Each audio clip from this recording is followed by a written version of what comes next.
Yeah, that's good. Test 1, 2. Test 1, 2. Oh, we've got a counter.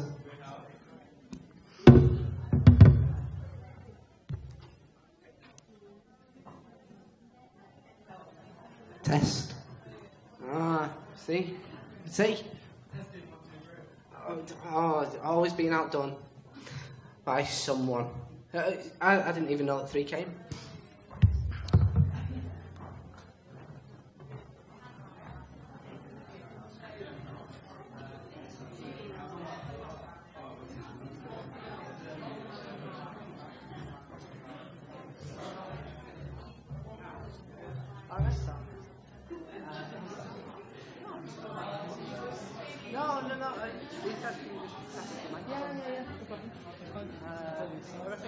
Yeah, fine. How long do you reckon that's starting? Cool. About 5 minutes, yeah?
I leave that there.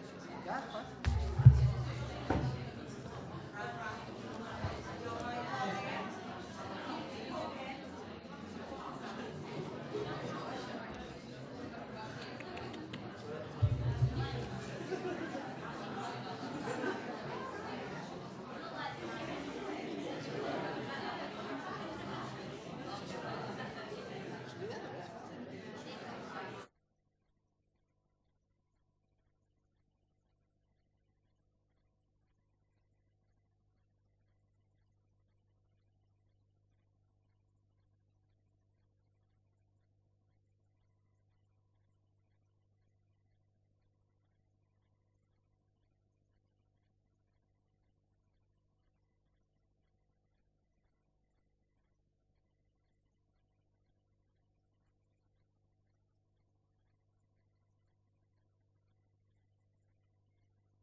Oh,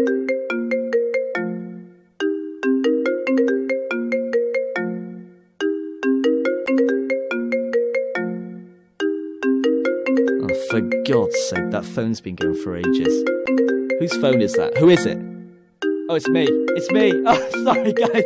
The phone, it's me. That's where the ringer was coming from. It's all me. I've got it. It's fine. It's fine. Hello? Oh, I'm sorry, I can't talk right now about the Journalism Awards. I'm about to give a very important message to all the lovely people. Who do we have in the audience? Oh, is that Quays TV's Sophie Dawson? Oh, nice dress, Sophie. You definitely work in that one. Oh, there's also ITV Superlord Richard Frediani. Hello there. Oh, yeah. And there's Bradley Harris. Give us a wave, Bradley. Yes, get here soon because we're about to begin. Okay. Right.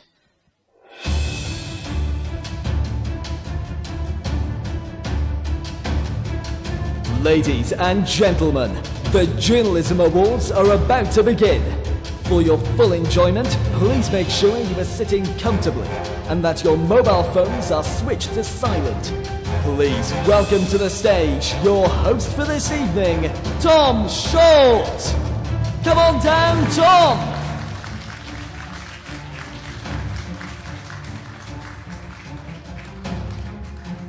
Hello. How are you? You were well? Are we going to have a good time? Have we all had some of the posh food? Some of us have, some of us have... Is this background music about? This is live. This is live. Anything could happen. Someone could shout the C word. Might be me. But yeah, you know, like, I found the finger food too posh. Like, I can remember back in the day, the only finger food I knew was fish fingers, and it always came in butty form. I didn't even know that sandwiches came in triangles until I went up a class bracket. There we go. So, yeah, I'm your host. Welcome to the University of Salford Journalism Awards 2014. I was told something special had happened when that happened, but there we go. I have got a mic and a podium, so I can run about. I can say hello. Whee! That's how that worked. But I can also come over here and rock the dictator chic. I wanted to do like a best host award for tonight, but that was beyond the budget. Because we're here to celebrate integrity in journalism. That's why the Daily Mail are not here. Along with MSNBC, Rupert Murdoch, B-Sky B. The Sun got in somehow. Don't know how. Because you go near red in your presentation. Most people who go near red, you know, bad things happen. Big books were written about it 2,000 years ago. I don't really like the paparazzi. I mean, we got some in tonight. Just doing all the flashing, and we're one epileptic celebrity away from a scandal. The Sun is still reporting it.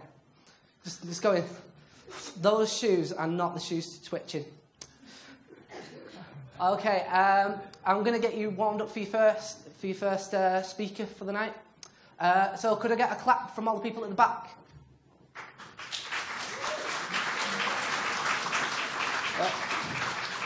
We're just clapping your future eye strain issues. And can we get a clap from all the people at the front? That's for your future dry cleaning bills from my spit. And we're going to bring your first speaker to the stage. He is Mr. Richard Frediani. He is the programme editor of ITV News at 6:30 p.m. And he's just going to have a chat about journalism. Enjoy.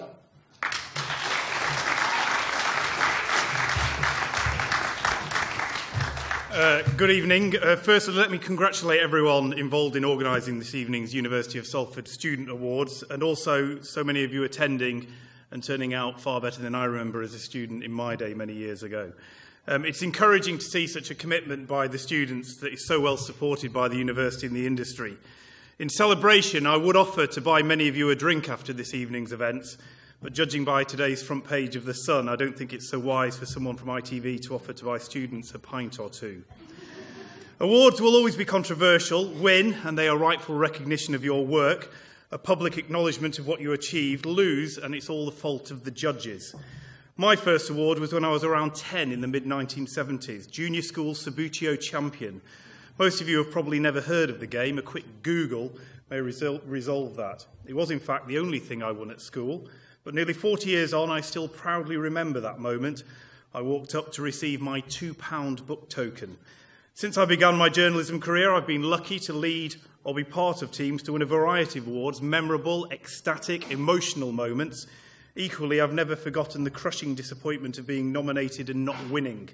But as friends much wiser than me subsequently pointed out, simply having your work recognised, nominated, is in itself a wonderful acknowledgement. So to everyone tonight, winners and nominees, friends and colleagues, well done. Many of you here will be thinking about the future, not least what role you can play in the industry. 25 years ago, when I was in the same position, it was very simple. Broadcast students targeted a job in local radio or TV. Print graduates aimed for the local newspaper circuit. Both hoped it would lead to a job in the Nationals and the untold riches on offer there. That was it. No websites, no internet, no blogs, no social media, nothing. But all of that has changed. Opportunities exist to kickstart your career in journalism, in the mainstream media or online. That never existed even a decade ago. But what is the future? The Channel 4 news presenter Jon Snow calls it the golden age of journalism. But is it offering journalists and readers, listeners or viewers the same quality as the more established mainstream media? I'd like to spend the next 10 minutes before you celebrate your awards, just having a think about that. As was mentioned, I edit the ITV News at 6:30, not tonight, but I was very pleased to see it on the big screen outside Media City, or in the plaza in front of the BBC, which I proudly tweeted to make a point that there is an alternative. It is actually ITV's most watched daily news broadcast, which in the winter months gets around 4 million viewers, around 20% of the audience watching at that time of the day. By comparison, the BBC Six gets around 5 million, around 26 to 28%. The most popular news programme of the day, anybody? Come on, shout. Channel 4? No. Sky News. Sky News, far from it.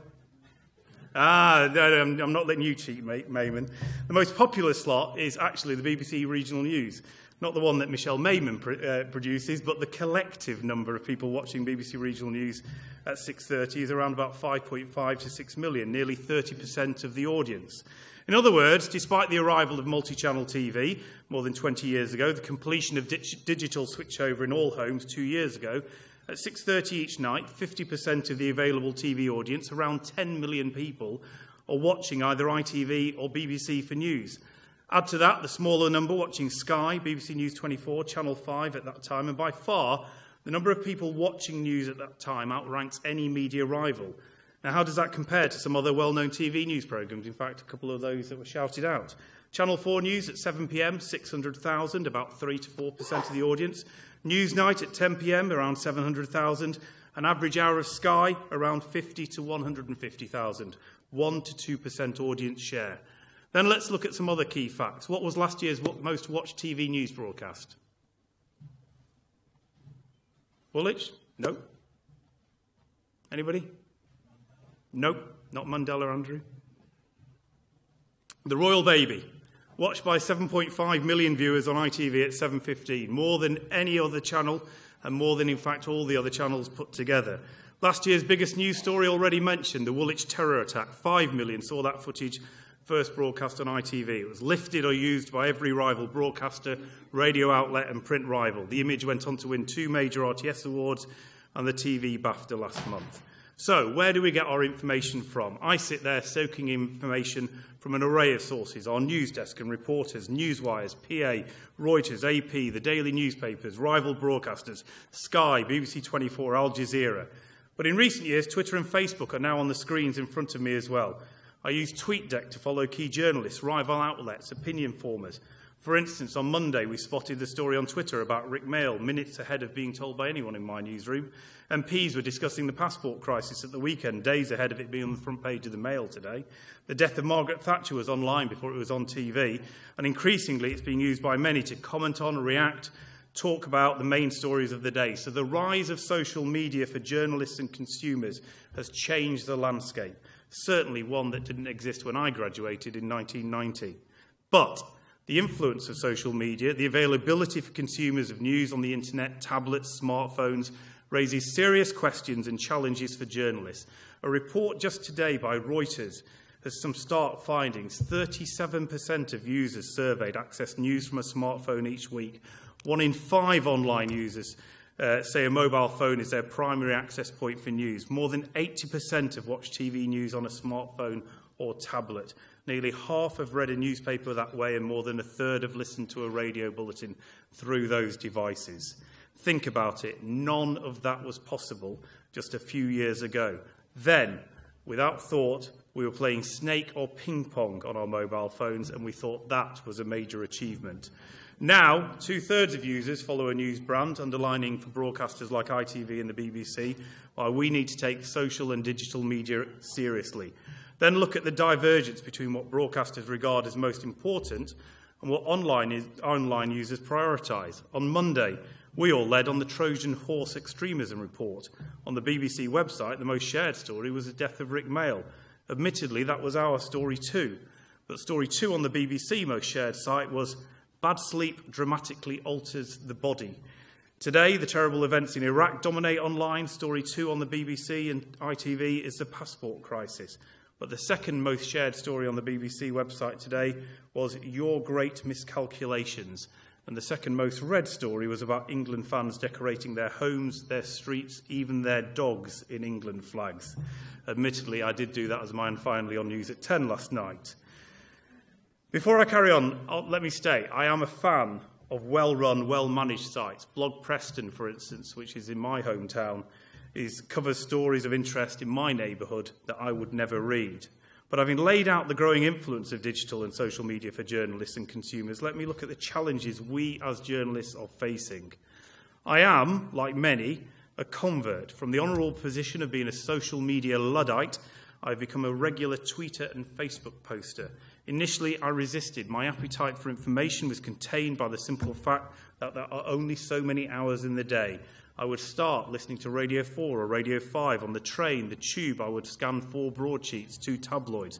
At the office, I watched the newswires, PA, Reuters. I trawl the BBC website and others pretty constantly. I have BBC News 24 and Sky on 2 TV monitors. It is possible to watch all these things at the same time. And there is a human interaction with a brilliant cohort of colleagues, informed chit-chat and gossip, phone calls, incoming and outgoing. With valuable and precious time, such a scarce commodity, why would I want to add the indulgent, gossipy, self-serving nonsense of Twitter to this underconsumed yet evidently superior menu of traditional and reliable information? But I work with talented colleagues who pointed out a difference. One put it this way. She licked her finger, stuck it in the air, and said, "It's see which way the wind is blowing. It's the electronic way of taking the temperature of journalism." By that, she meant what was being discussed in 140 characters, trending stories, most importantly, by whom all of this is being done. It's also a crucial early alert as people hear of breaking stories. I got it and I became hooked. Twitter has 500 million users and rising. They're pumping 230 million tweets out a day. There are a billion Facebook users, albeit much more committed to sharing photos and reflections than stories, some of them that end up on the news, so be careful. But that's where journalism and trends there are too. Compare that with what a friend of mine calls deadwood media. It's reference to pulp, not the intellectual prowess of their readers. The Sun boasts above 3 million sales, yielding more than 8 million viewers. The Telegraph, the biggest broadsheet, with sales of 600,000. The mid-market Daily Mail achieves sales around 1.6 million. Online, the Daily Mail actually has 52 million visits a year, and that the biggest penetration of the lot. All the other papers have an online presence too, creating all sorts of commercial pressures, not least lost physical sales. These are answered by The Sun, The Times, FT and others with paywalls and subscription, but are still wrestled with unprofitably by the others, most vociferously The Guardian. Russ Bridger, the editor, observed, whilst all sides like to read our journalism, there's a problem. If they download our work, gratis of Google, they still have to be paid by him. If we don't buy his paper, how does he pay them? If he doesn't pay them, do we lose them? My point today is that our world of journalism, the whole world of journalism, has caught the digital and social media bug. It is an inevitability. Editors, proprietors can't turn the tide of consumption patterns any more than Keynote could do stopping the sea coming in. My problem is with the quality of what some online journalism brings us, just as much as it is with which places it in jeopardy. Being no doubt, it brings gossip, some of it dangerous. The investigations that swirl around phone hacking, Jimmy Savile, yield strong examples. Suspects arrested and questioned under caution by the police, but technically afforded anonymity under the law. Those who were charged, like Stuart Hall, became publicly known. Others who were bailed for further questioning, like Jim Davidson, also became publicly known. Others had their names linked by pure online speculation.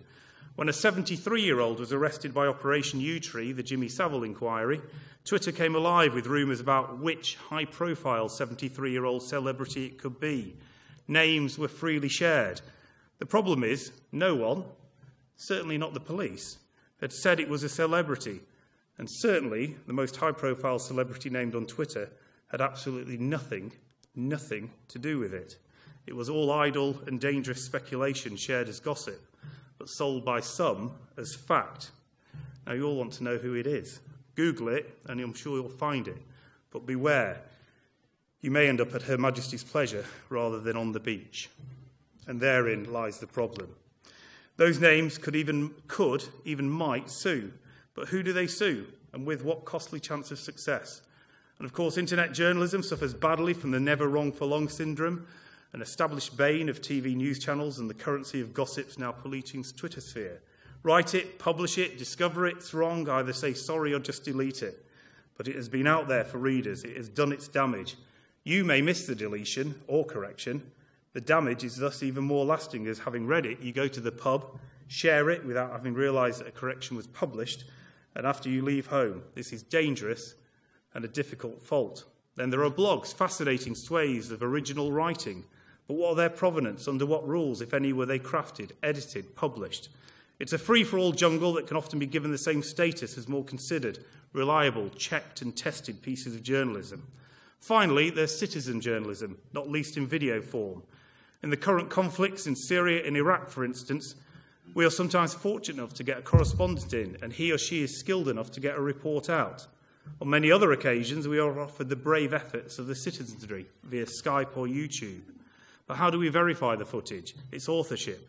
What purports to show Assad's bloody security forces shooting dead innocent freedom fighters could just as well be precisely the opposite. We wrestle with this day in, day out, and more falls by the wayside than is broadcast. But in times of tight budgets, it can be an attractive option, thus needing all the more policing.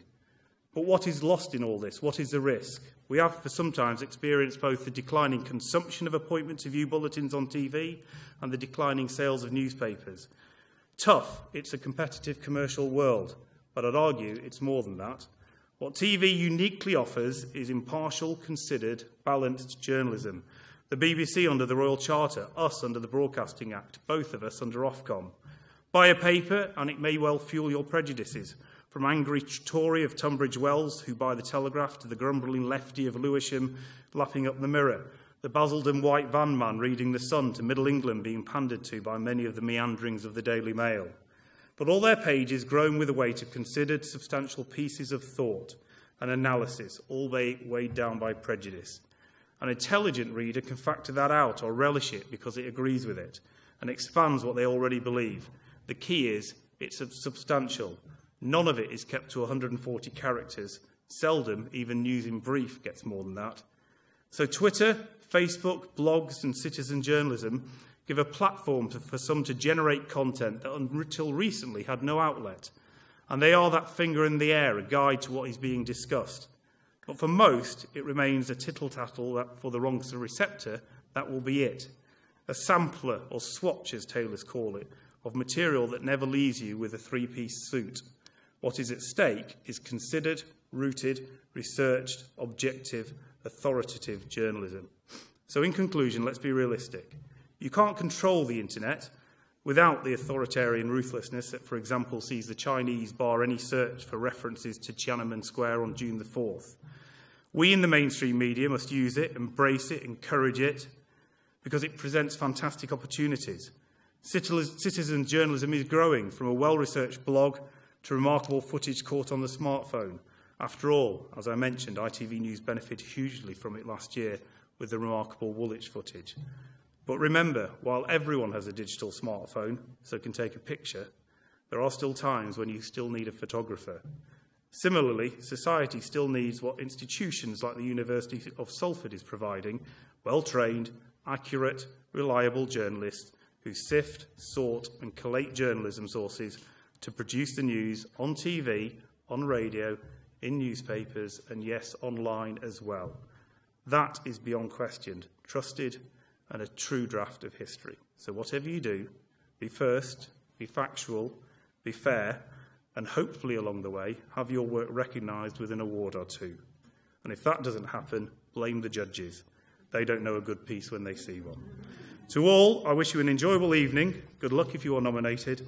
And for those about to embark on a career, keep the flame burning for quality journalism.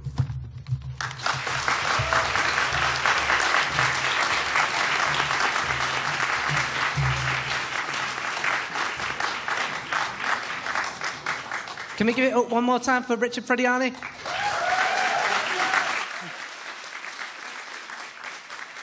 Okay, well, this here is going to be an amazing awards show, possibly the best award show of the year, and I'm not just contractually obligated to say that, because, you know, just look at the other awards. The BAFTA, an ugly face with one eye and scruffy hair. You might as well have been given an alley cat.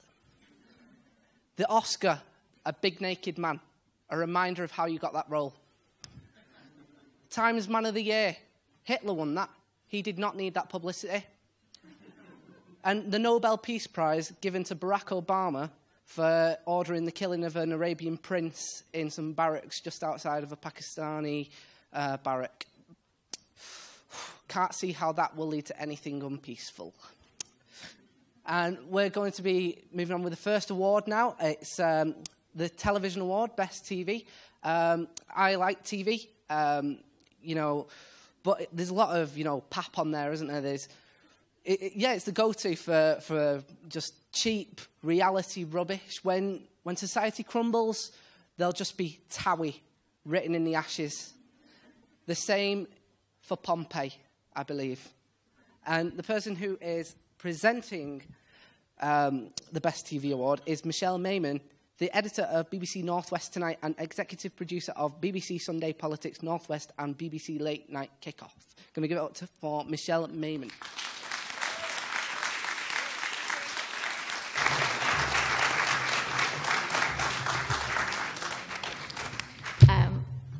There were 4 finalists in this award. I have to say I had to watch about 10 films and they were really, really enjoyable. There was some really good quality in there, some beautiful camera work, some really good journalism.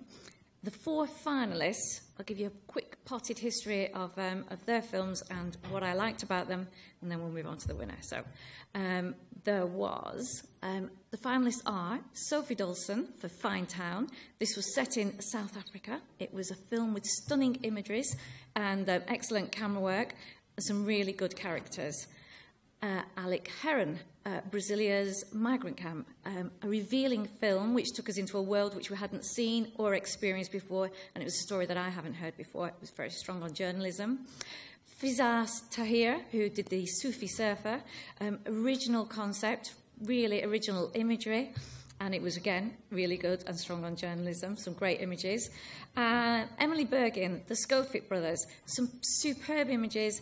Emily has a really good eye for a good shot. So, shall we see them?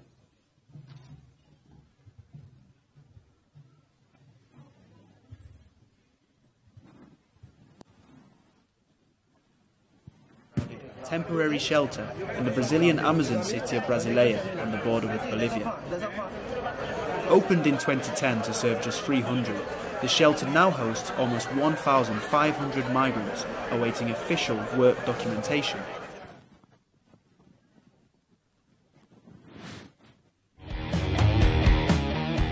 These 5 rugby players have 2 things in common. They've all been picked to play for their country, Slovenia, and they are all brothers. Jack, Max, Archie, George and Frankie Skofic have qualified to represent Slovenia in the match against Bulgaria.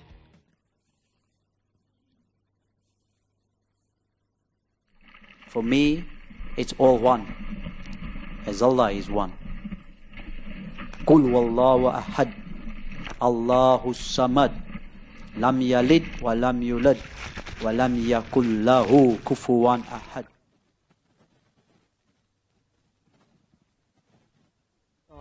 Of four exceptional people who, despite the odds, are doing what they can to keep hope alive.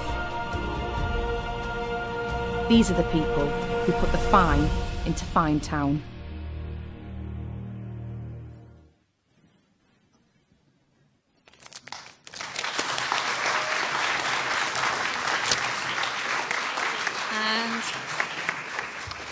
And I can tell you, the winner was the winner because it absolutely had the most heart. It made you care, and that's a key thing in storytelling. You have to care about the people involved. So the winner is Sophie Dawson.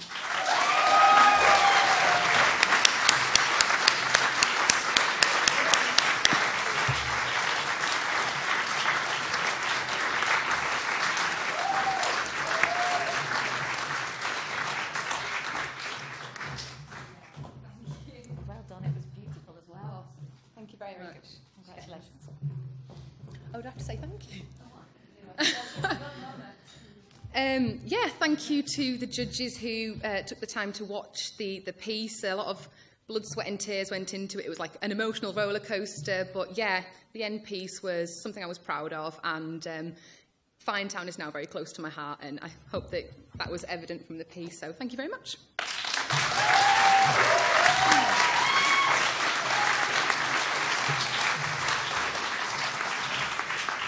Give it up one more time for Best TV.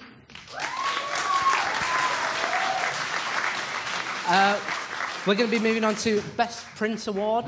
Print is, some might say it's a dying medium because, because it's just not editable. You really need to proofread everything that's there, otherwise there could be a mistake that's there for all Tim.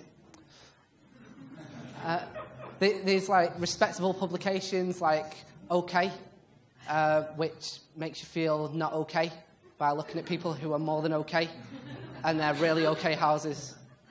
And then you've got Closer magazine, which allows you to feel closer to celebrities, and then closer and closer until you get told no closer than 500 feet and stay out of my bushes. And the people coming to present Best Print Award is Richard Moriarty, the Deputy Northern News Editor of The Sun newspaper, and Chris Richards, North West Correspondent of the Daily Express. Now, give it up for him.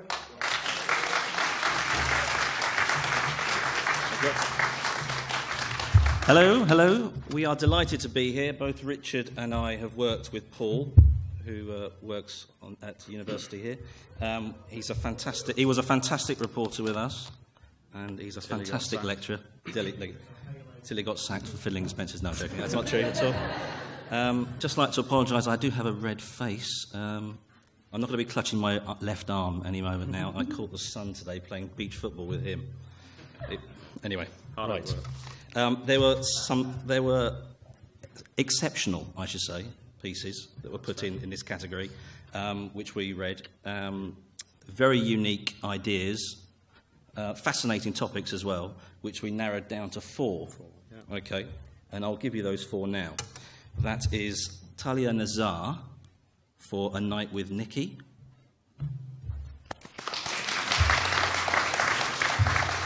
Will Moorcroft for It's a Fracking Nightmare. Emily Howlett for Friday Food Fight. And Eleanor Lees for Feeling Thin-Spired. Now, just a brief thing on each one of these.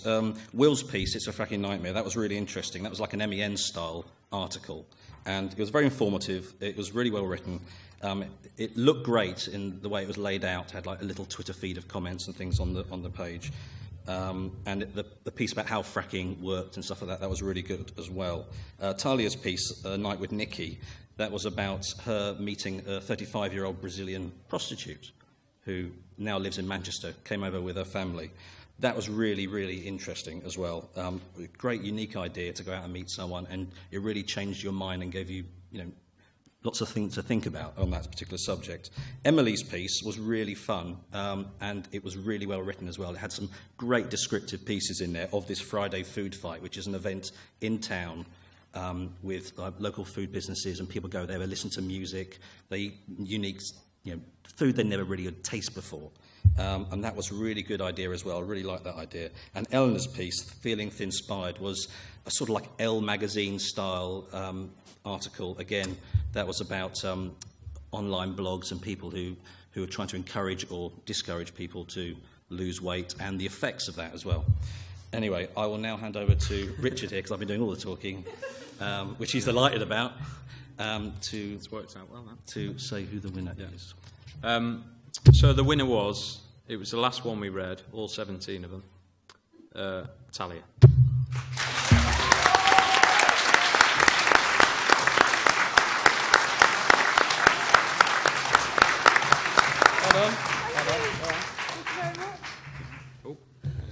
Wow, I've not prepared anything to say. Thank you very much indeed. Absolutely gobsmacked and overwhelmed, and thank you very much.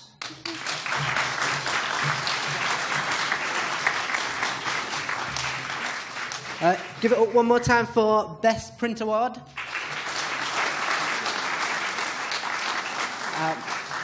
We're now moving on to Best Online. This is for integrity online. It's actually quite difficult to have integrity online, given that the majority of it is very filthy, and I'm not allowed to mention what's on there. It's kind of like we're giving out an award for going to the shops to buy milk in your shirt when everyone else is buying a hamster in their gimp suits. We could do, best editing of a Wikipedia page, which goes to Kevin in his basement. He couldn't be here tonight because he's too busy arguing about Game of Thrones on Tumblr. Or it could be best online integrity because a girl managed to be online for 68 seconds and not have anything sexist said to her. It would have been longer, but I'm a very lonely man. The person presenting Best Online Award is Dave Lafferty, Communities Editor at the Manchester Evening News.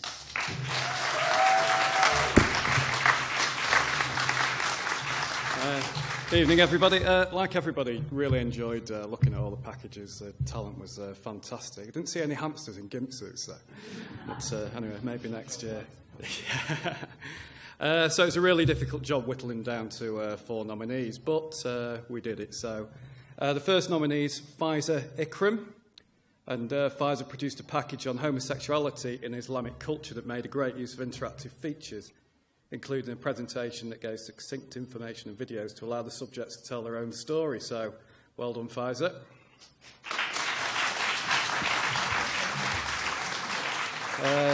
The second nominee is Liam McCallion, who produced a high standard of user interaction in this piece on Metrolink upgrades around Victoria Station.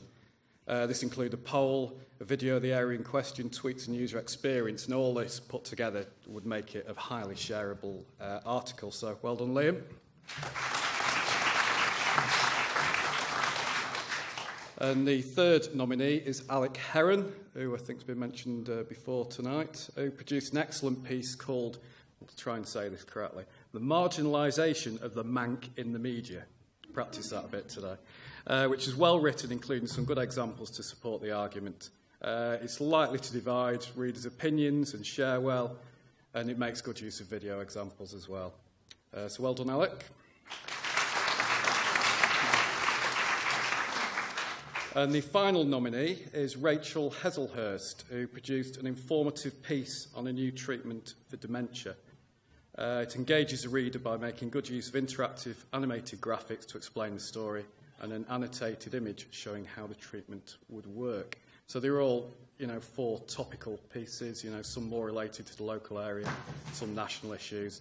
But, like the others, there's only one winner, and that winner is Faiza Ikram.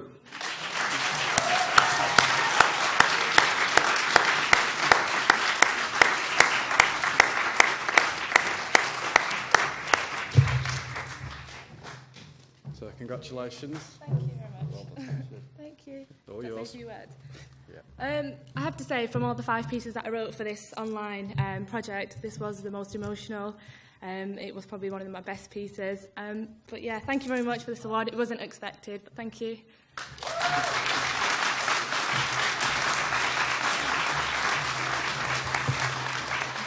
Give it up one more time for Best Online.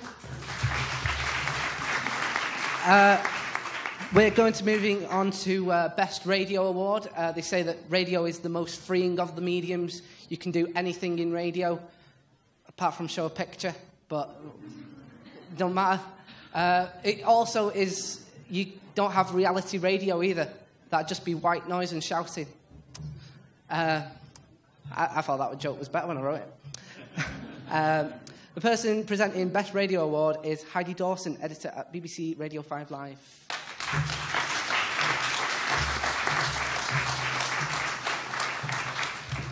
Hi. I just wanted to say what a brilliant quality all of the entries were for this Best Radio Award. I was really, really impressed and proud of how strong the field really was, having done the BATAR course here myself, graduating 17 years ago. Much better quality now, which was fantastic to hear.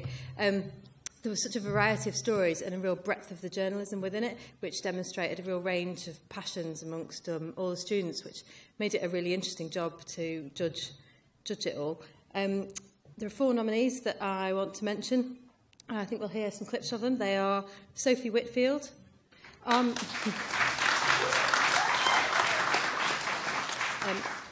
Hajmarian,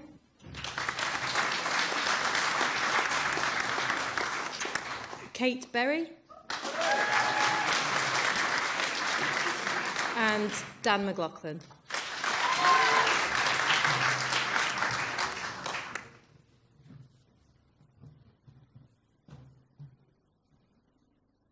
In the year 2013, times of the Second World War are now distant memory for many. Even less people remember tens of thousands of Polish immigrants who, having been denied return to their home country, settled in the UK after the war. Tom Green, the manager of Platforma project,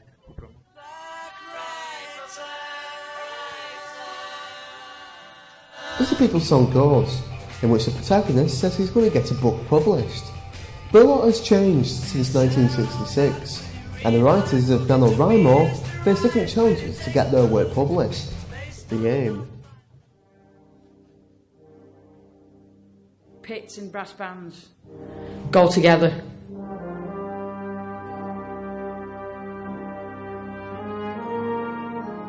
It's just a shame that, the amount of pits that were in this area, that they're not here anymore. In May this year, sporting history has been made as the first 18 women cricketers have been awarded Central England contracts. The professional era for the women's game will see the players benefit financially from the move, which follows a number of very successful triumphs from the team in recent years.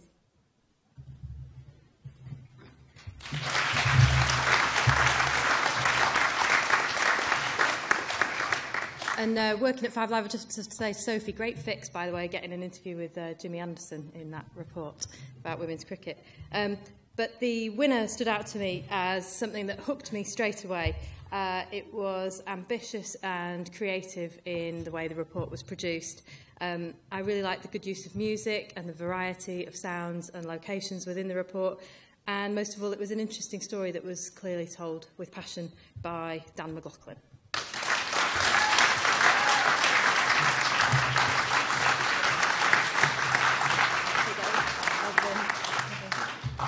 Those of you that know Dan will know that I'm not Dan McLaughlin, but he's in Ireland getting drunk, so I'm here to collect it for him, and I'm sure he'd thank you all very much. All right, thanks.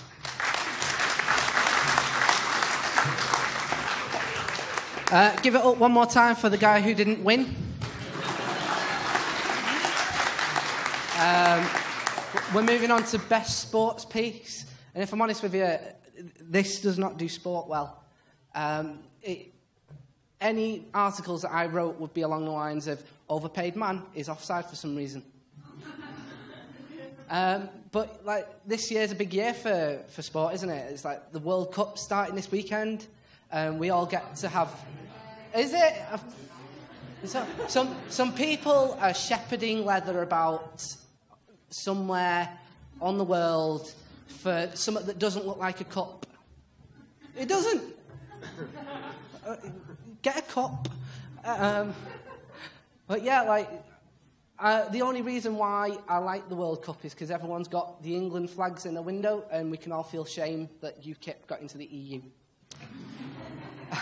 And the person who is presenting Best Sports Piece is Senior Broadcast Journalist at BBC Sport, Martin Hamer.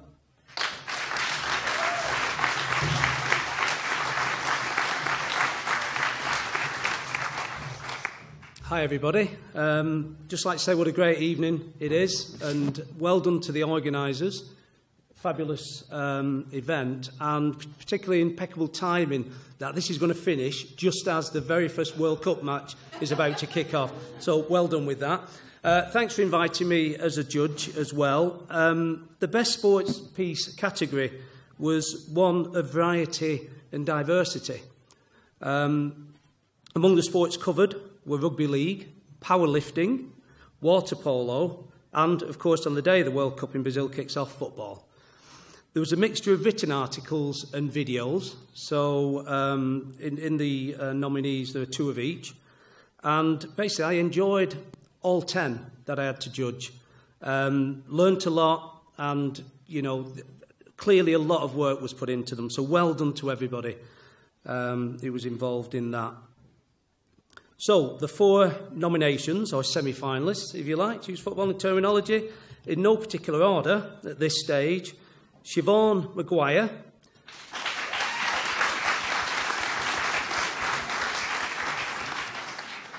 Siobhan did a really nice video piece about basically how a group of Man United fans still remember the Munich air disaster so many years on, and that every year they have a kind of memorial service at Old Trafford. And she did a really nice piece with some interviews and a bit of background music. And it was interesting to think that. I didn't know that happened, so well done for that. Next one is Helen Rowe Willcox.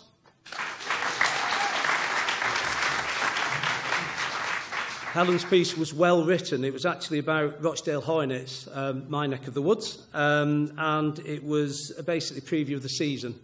Some nice pictures and some nice quotes. She'd obviously done a lot of work, did 2 or 3 interviews with captains and coaches and things, so well done on that. Will Moycroft.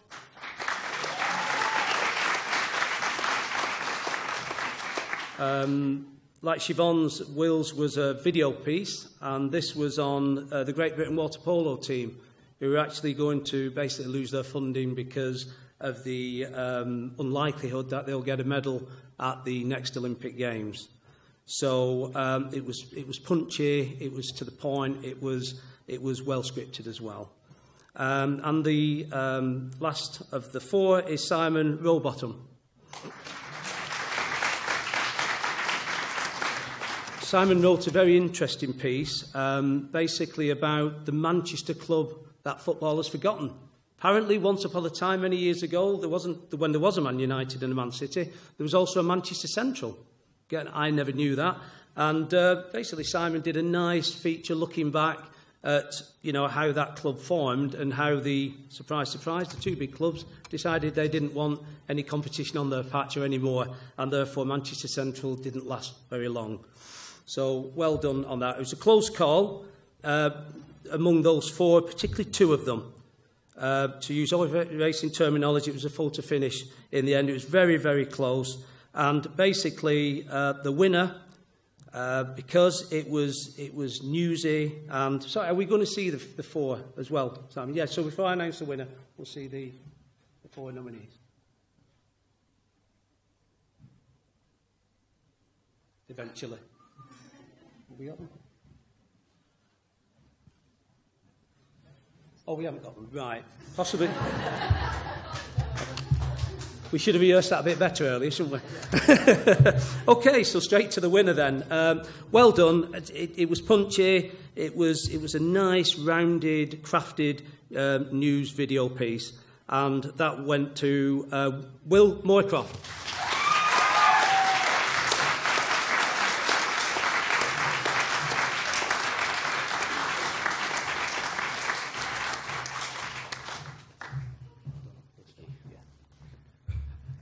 Yeah, it's something that I spotted and just thought it would make quite a nice piece. I'd like to say massive thanks to Andrew for the help and tips and everything throughout the year, helped make it.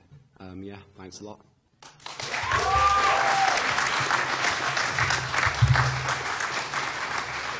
Give it up one more time for Best Sport Thing.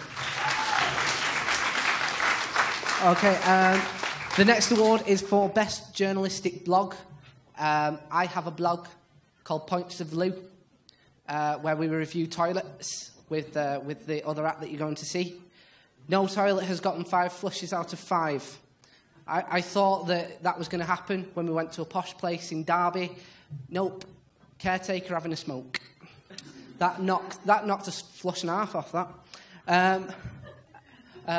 And then I was told I wasn't allowed to submit that blog because decency.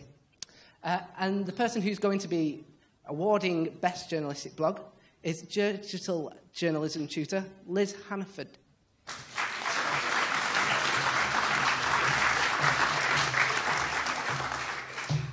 Good evening, and thank you very much for asking me to judge and present this award, because I had a very pleasant Saturday reading through the blogs that were submitted, and I learnt all sorts of stuff about veganism and beauty pageants and a game called football and stuff like that. So it was great fun, so thank you very much for that. And I was really impressed with the passion and the creativity. And it was a real sort of sign of how important blogging can be to you as journalism students, as a showcase for your work and your interests and your dedication, really. So it was a real pleasure. The 3 nominees in this category are Jack Howson, who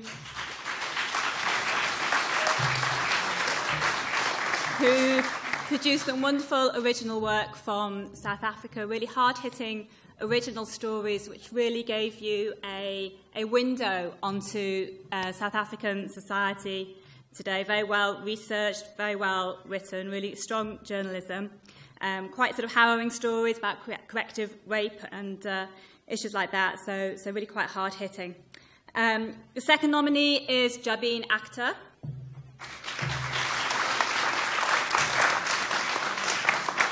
So this was a photojournalist's blog, astonishing photographs of homeless people in Manchester, and but not just the photos, but also a discussion of sort of the ethics and her relationship with the people that she was photographing as well, which was really sort of, was very engaging and very interesting, very personal as well.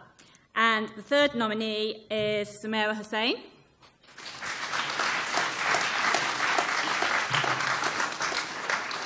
For her fashion blog, which was very, very visual, beautiful photography, even the use of fonts and the layout, it just visually really was very, very striking. And the winner in this category is Jabin Akhtar.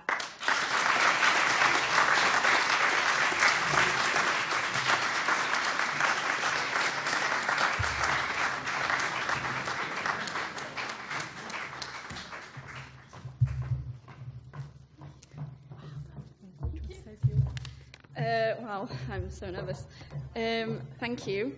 This blog is very personal to me because I did go out and I spoke to all of the homeless people, especially on Oxford Road. I just want to say thank you to all of the judges. So thank you very much.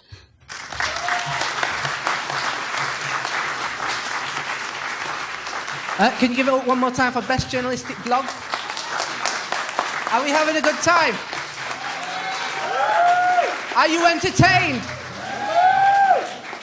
Well, we've got a very brilliant comedian, graduated Salford University with an MA in script writing, and he's about to entertain you all for 10 minutes. Please. I've worked with him loads on the circuit. He's really brilliant. So give him all your energy, all your support for Mr. Sam Smith.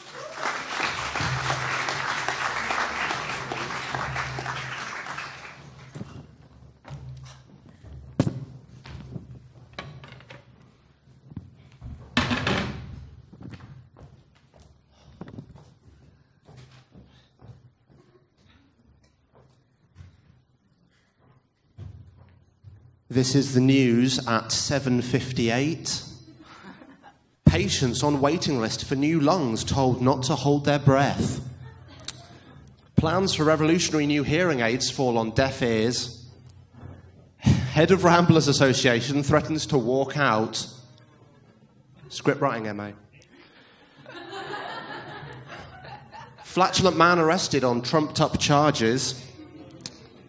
Inventor of penicillin suffers divorce. Wife gets everything. That was my favourite one, that.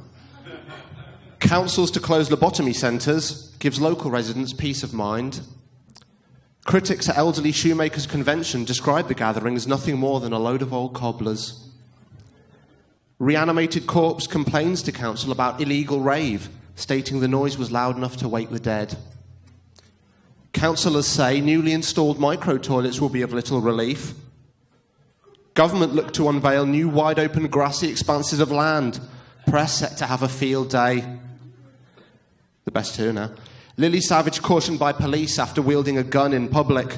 She was let off after it was found to be loaded with blankety blanks. Come on. Sales of Hey Diddle Diddle shot up last week for the first time in nearly a century. The cow couldn't be reached for comment, but was said to be over the moon. Was that boo or moo? It was moo to me. Script writing MA coming in handy there, obviously. I'm Sam Smith. I'm not obviously the dubstep guy. Sorry to disappoint. You might have. I mean, there's some people walking out now who thought I was, to be honest. Thought I'd had a change in career. That is actually my guitar, but it's actually my lucky guitar. I'm not going to play it. It's just here to be my mascot, to be honest. We've got a number of guests obviously in tonight on the front row. I think we've sort of heard from quite a few. We've got Dave Lafferty I believe over there. Dave Lafferty works for the MEN. And his work's seen him travel around the world to Australia, Canada and the US before returning back to his native Macclesfield, which is, coming back to earth, not so much with a bump as with concussion. We've got also Richard Moriarty on the front here, Richard Moriarty, who, when he's not attempting to kill Sherlock Holmes, is, never heard that one, is deputy editor of The Sun. There's been a lot of people obviously campaigning to try and abolish page 3 of The Sun, and I can't help but feel that's a bit misguided. I mean, why campaign to abolish page 3 of The Sun when you could campaign to abolish every page of the Daily Mail? Just an idea. We did have Heidi Dawson over there. I think she's had enough and gone. She's done her bit. She's just going to go. Heidi Dawson. She's editor of Radio 5, I believe. Which produces programmes such as Bump Club. Now, I'm not sure how many of you heard of Bump Club. I hadn't previously heard of it, but I immediately thought it could be one of either two things. It's either Fight Club for kids or a documentary about people with poor depth perception. It turns out it's neither. It's actually about pregnancy. So, there we go. Also, Michelle Mayman in there, hello. Executive producer of Late Night Kickoff. I think it was mentioned earlier, yeah, which to me, again, sounds like Fight Club, but this time for the older generation. I don't know what it is about the Beeb and sort of violent-sounding programme titles, but there's a sort of theme emerging there. Also, we've got Martin Dougan in place of, I believe, Ricky Belletto, filling in at the last minute like a trooper. But you're both Newsround presenters. Good stuff. Now, I mean, Newsround obviously hasn't been sort of swept up in all the Leveson inquiry and phone hacking scandals, which is good to see. It's good to see that there's at least one bastion of journalistic integrity left in the world. It's not aimed at anyone, this. I'm not like, but just, you know. And I say that proudly as a 27-year-old man. It's still my go-to news outlet of choice. And long may it continue. I think we can all agree on that. So, yeah, can I get a word? I was about to say that. I don't know who that was. Last but not least, Martin Hamer, who's over here, I believe, somewhere. Or, yeah, hello, Martin. All right, there, give me a wave. Good. Martin Hamer works for BBC Sports Interactive, which, you know, gives sports viewers at long last a chance to push the red button and finally get some fucking exercise. So good. That was save the best one for last. Now, as we mentioned, I'm a previous student at Salford Uni, and some of you are obviously thinking there's something wrong with him. I can't quite place it. That's it. He used to go here. Again, script writing, am I? I've been to my sort of fair share of job interviews, as many of you along the front can probably attest, and as many of you sitting at the back will no doubt find out. Before you even open your mouth at a job interview, a potential employer is already assessing you, and they assess you not on anything you might say or might not say, but on the quality of your handshake. Now, I have to say I need a volunteer for this next section, and I'm going to look along the front. I've got the wireless mic as well, so I can roam. Does anyone want to sort of come up and give me... You look like a sprightly... okay, yeah, you look like... You dodged a bullet there. You look like a sprightly young buck with the best years of your life still to come. Would you care to join me on stage, sir? Can we get a round of applause? Now, thank you. Hello, what's your name? Ori. Ori. Welcome, Ori. Another round of applause. Why not? 2-1 so far. Good. Now, Ori, I need you just to the first part of your demonstration. If you could stand, just hands by your sides like that, that's fine. Good stuff. He's already working brilliantly. It's a fine partnership. Now, first things first, a bad handshake consists of too much enthusiasm. You might think that sounds odd. Too much enthusiasm. Yeah, you heard me right. Because if I go in, you know, with like this, then before he even blocks it, I've karate chopped him in the dick. Like a handshaking ninja. And that's no use to anyone, unless you're going for a job as a ninja, obviously. But another thing that's bad is a lack of enthusiasm. Because if I hold my hand here and it's... Hold on, can I just... Sorry.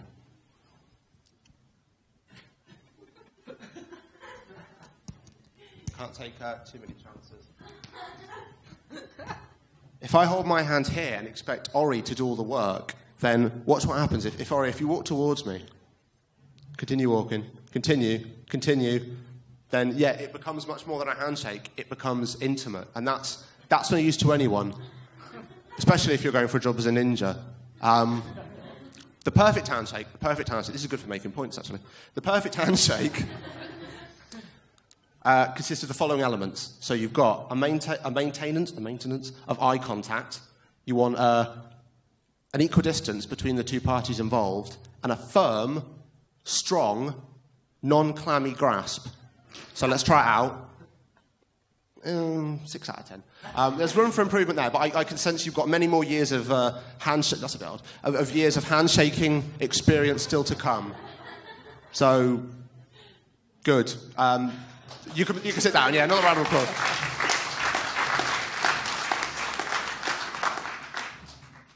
I was going to throw it into the crowd then. Like, I don't know why no one want that. I might do it at the end if I get like an encore. I will get an encore. Good. It's not uncommon for employers to actually offer you a job based purely on the quality of your handshake. That's genuinely true. So forget researching the company and all that other shit. Just plough your time into perfecting your handshake, because that's what matters. That's my advice to you.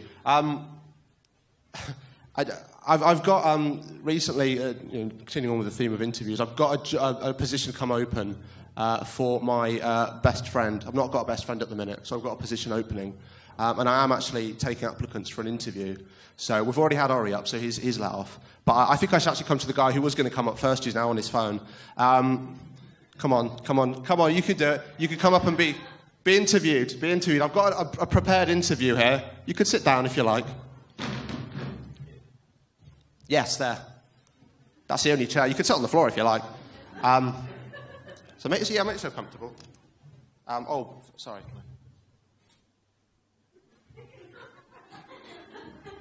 Bit unnecessarily long, but okay. Ori, take notes. That's how it's done, mate, yeah? Okay, yeah, here we go. So, the interview has now started. Question 1. So, what is it you do for a full-time job for the folks who don't know?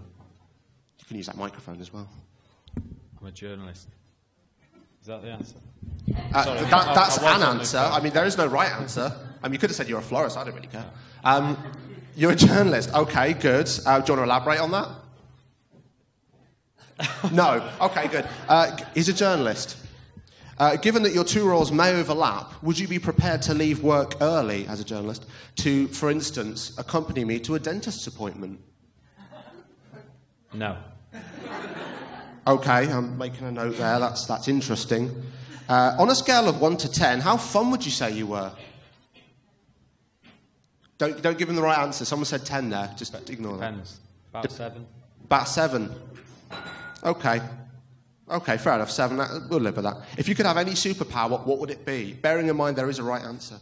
I think I'd disappear at this moment. I'm going to take that as or super sarcasm, whichever. Okay, that wasn't the right answer. The right answer is the ability to absorb any superpower. Obviously, as anyone who's seen the X-Men films would know. That's fine now. Sorry, could I just ask your surname as well? Moriarty. Moriarty. Oh, that's you can't really top that. But would you be prepared to change it? Stick with me. Change it to Cox, so that we could travel around the country as Smith and Cox and solve fruit-related crimes. Now, I could see you thinking about it. If it helps, I have come up with a tagline for the show. There's going to be a show. It's in the Syndicate. Smith and Cox kick crime in the plums. I'll have a bit of that. Yeah, have a bit of that. Good stuff. I like that as well, have a bit of that, because you could say that about fruit. You're getting on board already. I love it. Right. Now, if our friendship really takes off, I might want to use your voice for my sat-nav. So could you just do me a favour and read the following phrases out? One is in my handwriting, just to throw you. At the roundabout, take the third exit. Carry on. Turn around when possible. Mm-hmm. You've reached your destination. Scrumping hotspot ahead. That's if Smith and Cox obviously takes off that one. Thank you very much. I must admit, I expected more oomph. I expected more pizzazz. You didn't deliver, so unfortunately at this stage we won't be processing your application any further. And yes, you can go and sit down. Your feet were like dancing off the seat there. Thank you very much. Another round of applause. Well, I mean, that's more or less it from me. Thank God many of you are thinking, not saying, which is nice. But, I mean, it just remains for me to sort of say thank you to sort of everyone who's organised it, who's done a really fantastic job, I might add. And Tom Short, your host, who has done, is doing, and will do a really good job. And just enjoy the rest of the evening, to be quite honest. I've been Sam Smith. Thank you very much.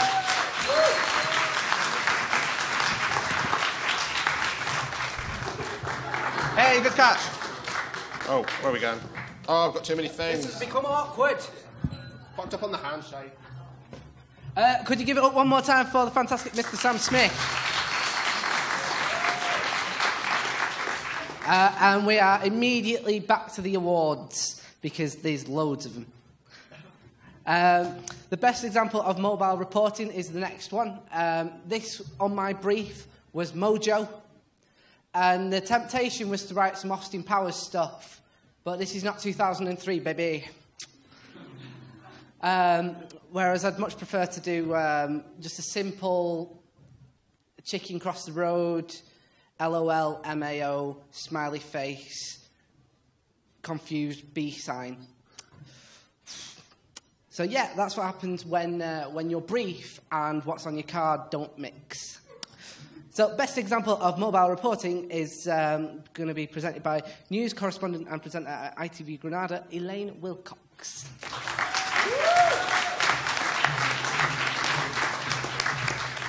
Well, you'll be pleased to know my name has a Cox on the end, so you don't have to change it. Enjoy the comedy act there.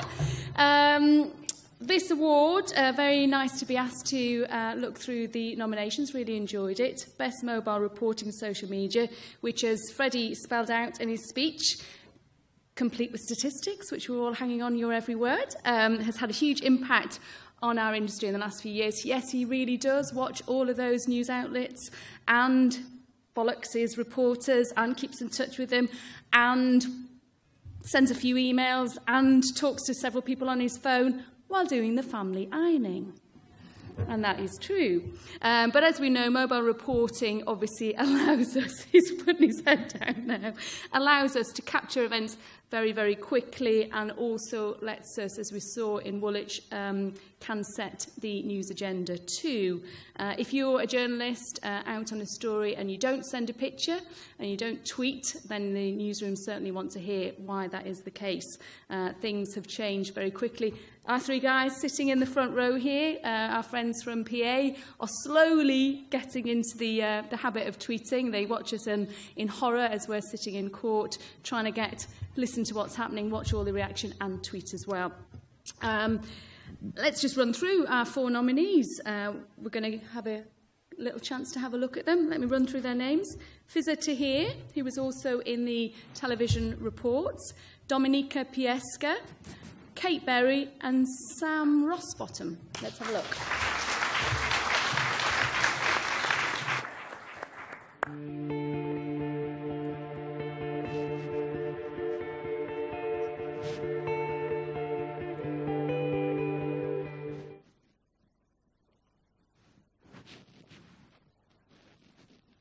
My name is Shafiq Khan. I'm born Muslim and I love surfing. My day begins a few hours before Fajr. And thereafter I've prayed.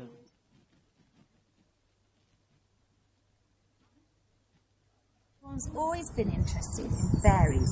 And recently, John Hyatt of Manchester Metropolitan University took some photos which might prove their existence. I'm here in Rosendale today to see. Paul Goggins. 24,000 people turned out for the Wythenshawe and Sale East by-election. It came as no surprise that Labour retained the seat.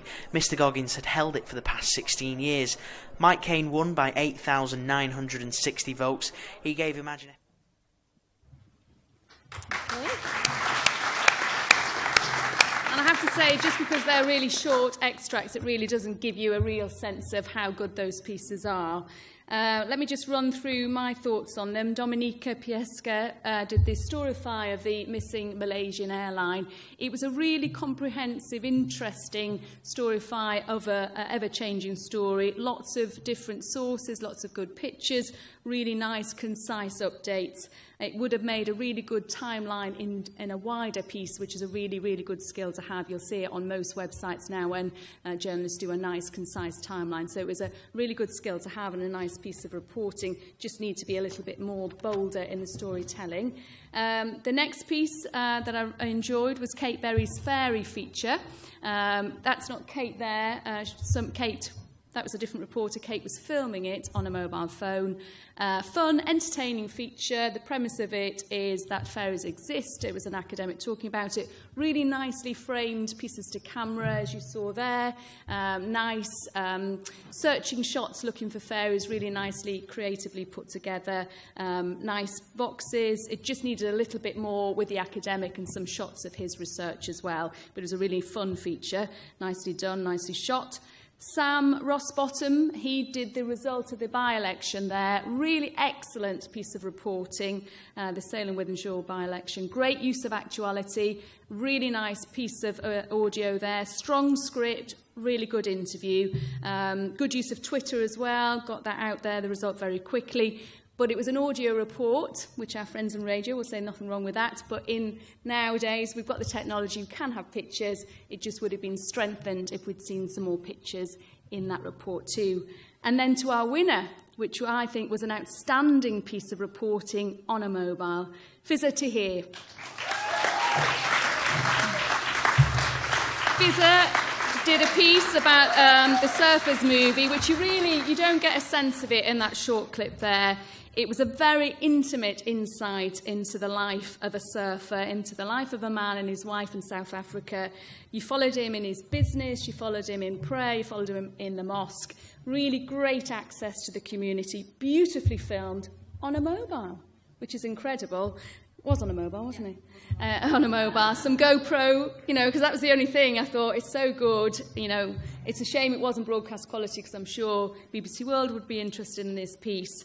Very nicely scripted, really well put together, and really good use of subtitles too, because obviously the audio wasn't as clear on a mobile, but I thought it was an excellent piece, very, very well done. Congratulations.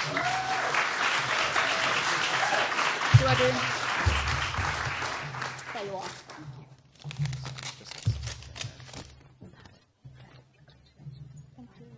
And I would say as well, if everyone, all the nominees tonight as well, should say, really shout about being nominated. Visa should target the people in this room who they'd like to work for, send them a link to this piece, get in touch with them, get to know them, keep sending them really good pieces. And, whenever you're nominated for an award, you really need to shout about it. Congratulations. Thank you. Oh, wow, okay, thank you. That film, Soupy Surfers, was produced on a mobile phone and a GoPro for the surfing shots, and that was produced in South Africa. And what I wanted to achieve with this piece is to show something completely original, completely unique, which is what I hope the viewers get when they watch it. So thank you very much to the judges.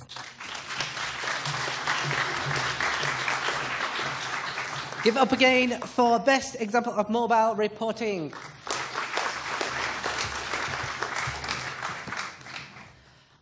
The next award is Best First Year, and my first year had a lot of crying, not being able to keep down solid foods, pooing my nappy a lot. So it's probably a good thing that I don't remember much of it. But this is like one of those years. This is a make or break year. This is the year that you find out at the end that all your grades don't contribute towards your second year. But you do get a free cheeseburger and a McFlurry, so swings and roundabouts. And presenting Best First Year Student Award is tutor and BBC and ITV correspondent, programme editor of Quays TV, Andrew Lindsay.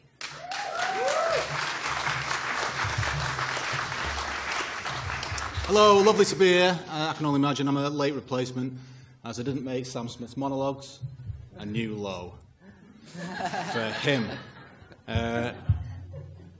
It only seems fair that everyone nominated gets a full brief read out and a full description. However, there is a football match on, so let's crack on. Is there any visuals with this, Brad? No. Is the correct answer. Yeah, there were a few, and we did narrow it down to 4. I say we, I mean me. What? What's that? Huh? I remember them. So let's have a very brief chat about each one. Dominika Piasecka, Elaine, who has submitted a number of different types of journalism over the year, chiefly to do with animal rights, and has been very impressive from a point of view of campaign journalism in that. Really good work. And there are other 3 that I want to mention who, it's not an accident, are the 3 that have probably come to me most for feedback in the entire year. They've all done brilliantly, and even though I might curse their names in my sleep, I am proud of them this evening. So I want to mention Bradley, who's here, who's just done exceptional work running Quays TV News daily, volunteering for everything, and just being very good at all types of journalism he's put his hand to. I want to mention Siobhan Maguire, who is, again, just excellent, just astonishing that she's a first year on this course with some of the standard of work that she's done. And in this submission did a piece on women priests that told me a few things I had no idea about. And finally, Carly Foster, who, even allowing for the fact that she did have some collaboration on her entry, tops this because she also submitted a blog and is painfully enthusiastic, if I'm being honest. But multi-platform journalism is important. It's important that this is recognised. She did brilliantly through the years, despite having 2 weeks off to go and work at Newsround. This could have gone any way, honestly, and all these people will in future win awards, I'm certain of it. They have, as we might say in the industry, they've got it. And on another night and on another day with a different submission, it probably would have been a different order, but the winner is Carly Foster.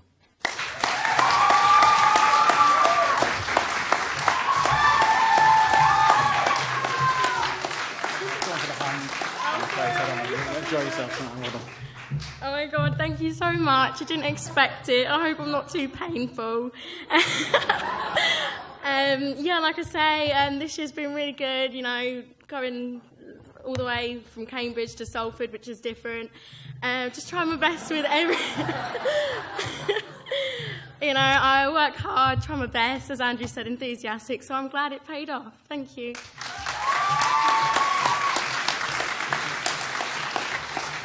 Give it up again for Best First Year. And the next award, I forgot to bring the envelope or the certificate. Slick. But you're never going to guess what the next award is. It's Best Second Year. Your second year, this is really the crunch.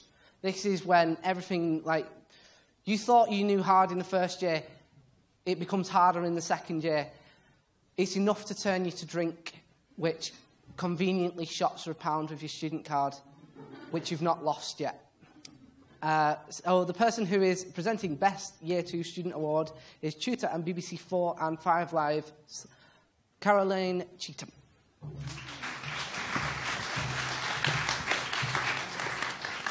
Hello, you're right, it is hard in the second year.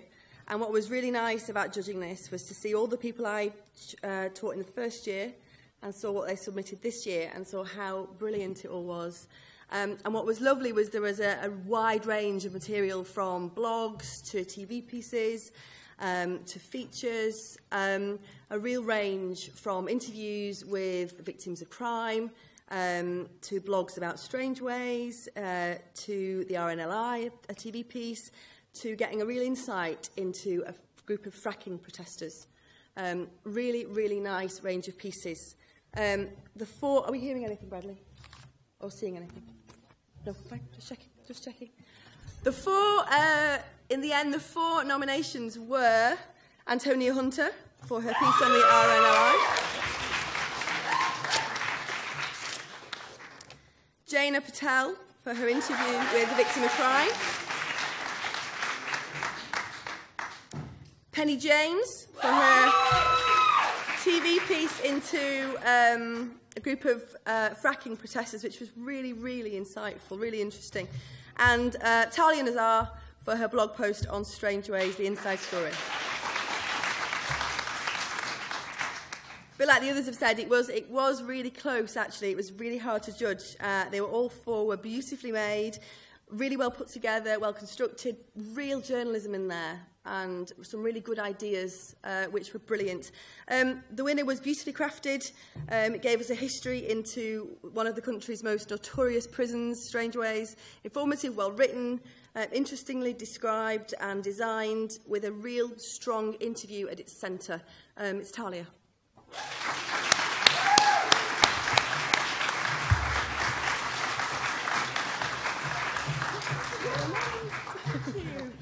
Thank you very much. Thank you very much. That's brilliant. I've had a brilliant year, and thank you very much indeed. I appreciate it. One more time for Best Second Year. You guys are going to be shocked by what the next award is. It's Best Third Year. This is your final year. This is kind of the Goldilocks year where you've got to decide whether it's too hot or too cold, or whether you need an MA or the job centre. And the person who is presenting Best Third Year Student Award is tutor and former sports correspondent for the Liverpool Echo, Dave Randles.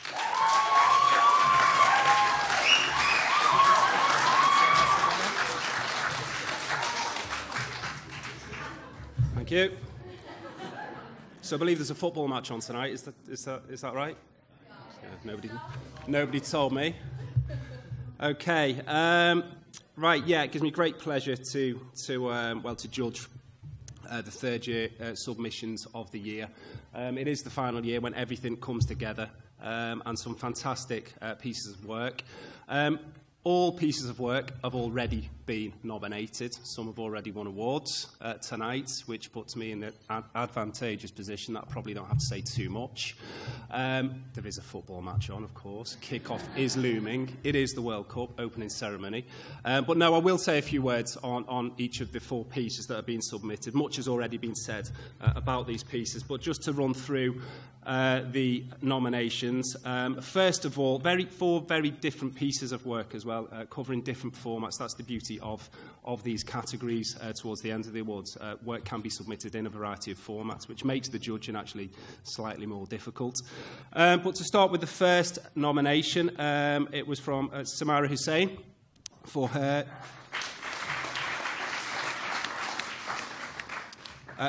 Miss Fashionista blog. It's a platform that Samira continues to develop to promote her passion for all things fashion, right?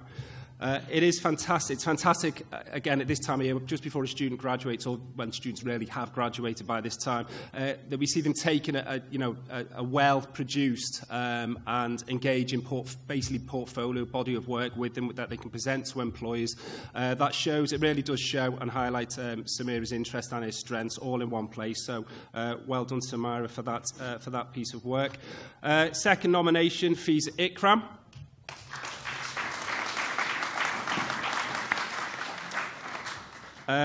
We've already heard about Fiza's piece. This won the online category, of course. It was an online news feature looking at the challenges facing gay Muslims. Fantastic piece of work, again, a piece of work that I actually marked. So I was quite familiar with it, pleased to see it when it came in with the submissions. Fiza located excellent case studies from within the Muslim community to provide first-hand accounts of a rather taboo subject. She considered ethical considerations right the way through. The piece also stood out for its interactivity through multimedia and visualisation. Nice piece of work, Fiza. The third nomination is from Sophie Dawson.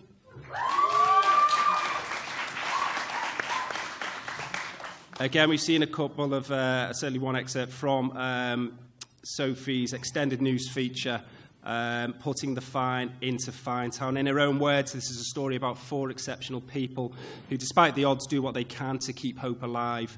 Sophie produced a fascinating insight to Finetown, an informal settlement on the outskirts of Johannesburg, just to nick a few words from her opening script, where hardships such as poverty and HIV/AIDS are part of everyday life. Compelling piece of work, engaging piece of work. Well done, Sophie.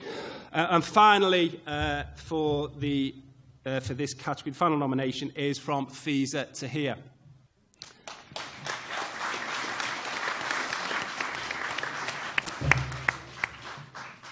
Again, excellent piece of work. It's made it into 2 categories, already won 1 award tonight.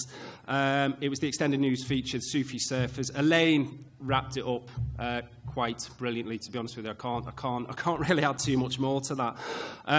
But yeah, just to take, I suppose, a quote. There were excellent quotes, nice editing, fantastic shots. Fiza embedded herself within the story. She shadowed. Again, another fascinating case study, Shafiq Khan and his wife, to bring together 2 very different cultures, Muslim faith and surfing. And just quotes that were brought out throughout the programme. One being that made me sort of sit up and take notice, that came from Shafiq. In South Africa, they say it is best to have honey from your region. If you live in Manchester, you must have honey from Manchester. I don't know if anybody's had honey from Manchester. I don't know if anybody keeps bees in Manchester. But it was those kind of lines that made you sit up and take notice, that pulled you into the story. So excellent piece of work. 4 very good nominations from very strong candidates. There were some other excellent pieces of work within this category. I must add as well, it is Year 3 submission of the year. So it's just I can only judge pieces of work that were submitted. We've had some fantastic third years this year that didn't actually submit work for this category. But we have had probably our strongest year, without a doubt, this year. So some really good students that we've got graduating this year. So well done, all of you. Okay, and as I say, kick-off is looming. So the winner of the Journalism Awards Year 3 Submission of the Year is Fiza Tahir.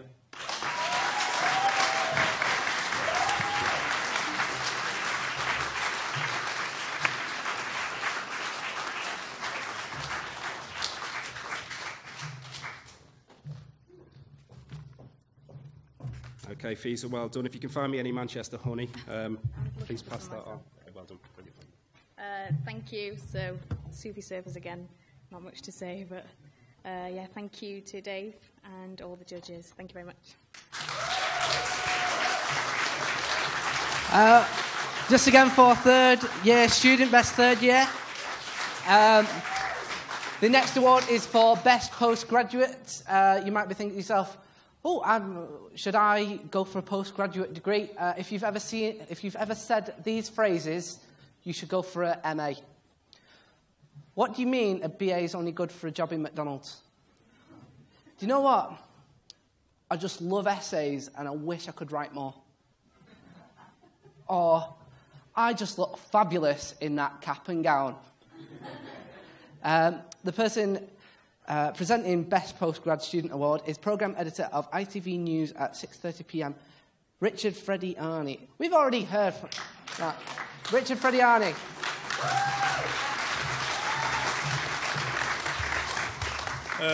Thank you, Sam. Thank you for a very entertaining comedy routine. I may nick some of those headlines, and thank you for taking Mr. Moriarty up on stage and trying to embarrass him after what he said about ITV today in the papers. And well done, Tom, on hosting. I think everyone should give him a round of applause. He's doing a brilliant job so far. If there was a job for Best Host of the Night, you would certainly win that award. It's great to be here. It's fantastic to hear from some of my former colleagues as well. Michelle, who I trained with back in 1990 and therefore have sort of worked as rivals in some ways for 25 years. Elaine, who I worked with very closely in my time at Granada. And Andrew, who I gave a job to at Granada a few years ago for the first years, who he maybe took the mickey out of to talk about feedback. Trust me, Andrew got a lot of feedback when he was my employee, and nice that you forgot the tie. The category for Best Postgraduate was a range of entries, print, radio and TV. There were excellent entries from across the genre. There were 4 nominees. Simon Robotham. His was a print article which was fascinating on the perils of journalists working for free online, an issue that we spoke about before. Sophie Whitfield.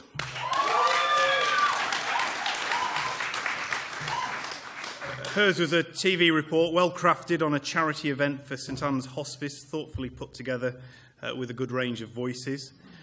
Isabel Greenfield.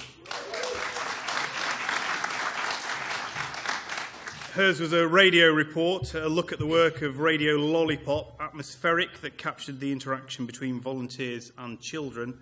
And the last nominee is Matt Tate. His was a print article, well-researched analysis of modern media obsession with a negative portrayal of violent video games. Really well-researched article. I did spend most of Sunday watching, reading or listening to these, so much so that it made me not have to do the weekend chores, which Elaine referred to before. But only one winner. I'll keep it brief because Brazil are already 1-0 down. Joke. There can only be one winner, and the winner, who, as I understand, did her first shift at Radio 5 today, is Isabel, or should I say, Izzy Greenfield.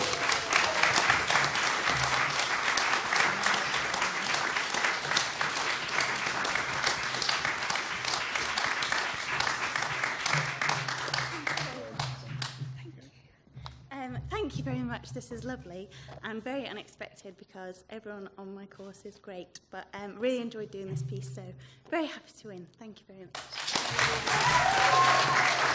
Best Postgraduate Award there. The next award is Scoop of the Year. Never Vanilla. It should win one year because it's more versatile and understated, but also less fun than chocolate. I think there's been famous scoops like Watergate. I don't know what I'd do in Richard Nixon's shoes. If it just suddenly occurred to me that everyone was watching me and listening to me, it'd be pretty awkward. The person who is presenting Scoop of the Year award is CBBC Newsround presenter Martin Dougan.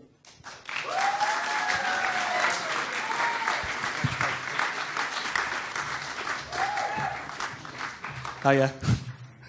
I'm not going to go behind that because good accessibility issue. There's a story in that, there really is.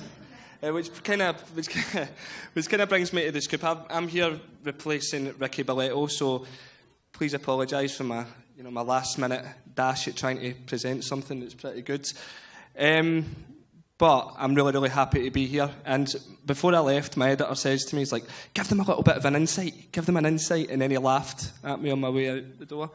So basically, I want to apologise first because everybody looks so good. I want to apologise for looking like this. But there is a reason. I did walk into Newsround this morning with a suit, and this is how you come back out. That's what happens when you work in kids. But I thought it was a good reflection of you can trust a journalist who wears jeans and trainers. It's just only if you're 6. You know what? The Scoop of the Year, I've picked 4 nominees out of that, and I'm going to read them out on the bit of envelope that I've managed to get. Hold on a wee second. That's an awkward moment. So, I'm going to apologise again because I didn't give a brief on any of the stuff due to the last-minute replacement. So, I'm sorry. So, one of the nominees for this is Talia Nazar.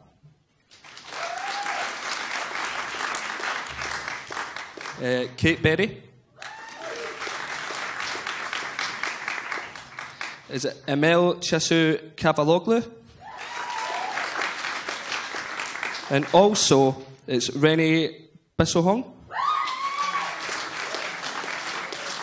Now, when I give an insight, I was listening to Richard Frediani earlier on. And working at Newsround, it's pretty difficult sometimes because he was talking about how he was doing the Trojan horse story and all that. And those are difficult subjects to do anyway. But working on Newsround, you could imagine covering stories like Syria, covering stories like Trojan horse, and difficult stories that 6-year-olds to 12-year-olds deserve to hear. That's the challenge we face every day. And the reason why I say that is because the videos that I watched, you guys should definitely apply for Newsround because it's a great base to start. Because if you can write for Newsround, if you can explain something to a 6-year-old, you could probably explain it anywhere. So, good job anyway. So, and the winner that I picked was Rennie Bissohong. And the reason why I've picked that is that I thought, out of all of them, the subject was new and exciting. And to me, a scoop should be exactly like that.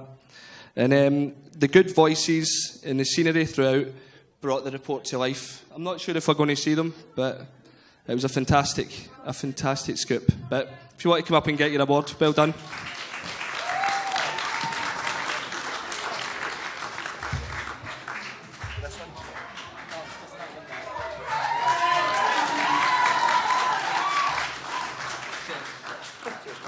Congratulations. I don't know if this is the right one. Is this the right one? Thank you. Congratulations, mate. Well done. Of course, I'm not Renee. She's in London at the moment, but she's probably loving it. Thank you.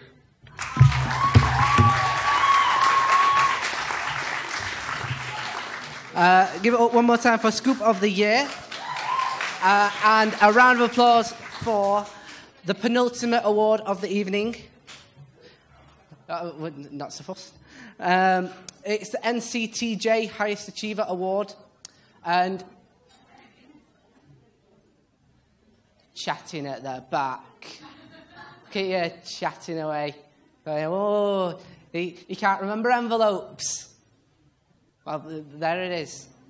I didn't know what the NCTJ was. So I started doing some research, and it's the Council of Journalists, is that right? Because that sounds evil. That sounds evil as hell. And then I found out that there's 7 exams, is that right? Like the 7 Horcruxes. And, more and more you just become, just a little twisted demon who wants to kill little bespectacled boys with scars on their faces.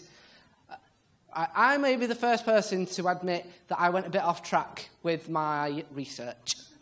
But the person who is presenting this award probably knows more than I do, albeit he's still maybe evil. We don't know. Highest Achiever Award is going to be presented by Paul Broster, Associate Director of Journalism at the University of Salford.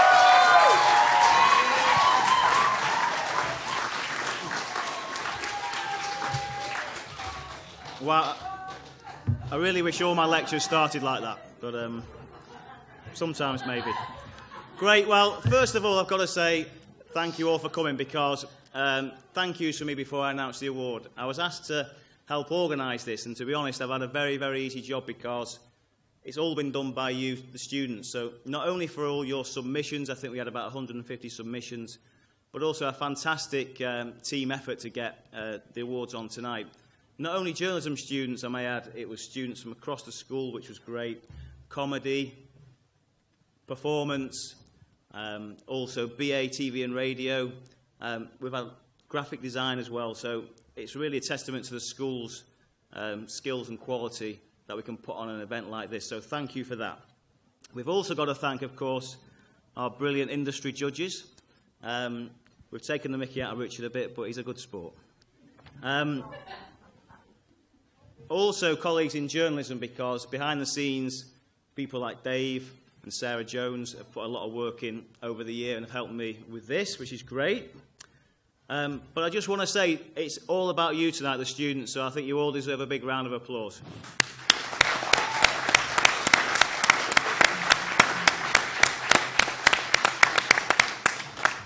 I've also very nearly forgotten the tech team and the fantastic Jan Bradley at the back, so thank you to them as well. Right, we're going to crack on. I'm not going to waffle, because I know I get accused of that in my lectures, so no waffling. The National Council for the Training of Journalists. Well, yes, it's a very important organisation to us. It accredits the MA course, and as we've alluded, it offers its own examinations in journalism, and it's important in terms of employability.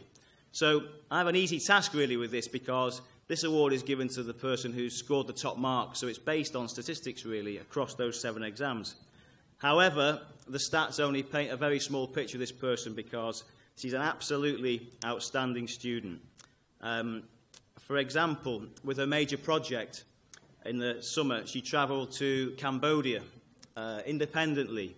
She got hold of an interpreter. She travelled around the country for days and days gathering material, and she produced 5 absolutely brilliant features, all about how the barriers to development in Cambodia. It was professional. It's the highest mark we've ever given. Great. Even better, though, she works as a journalist now and has done for several months. She's pulling out lots of page leads and exclusives for the Lancashire Telegraph, and she's a real rising star. So, without further ado, our winner is the brilliant Miss Hannah Al-Othman.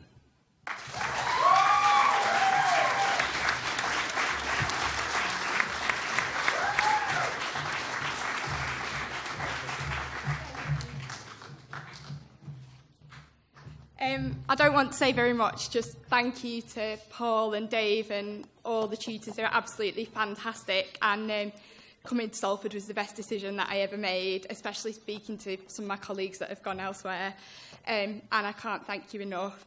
And also, just a warning, I thought this was the end, but I've got a whole load more exams in November that I'm now in the middle of revising for, so don't let them fool you if they tell you this is it. NCTJ Highest Award winner. And we've come to the final award of the night.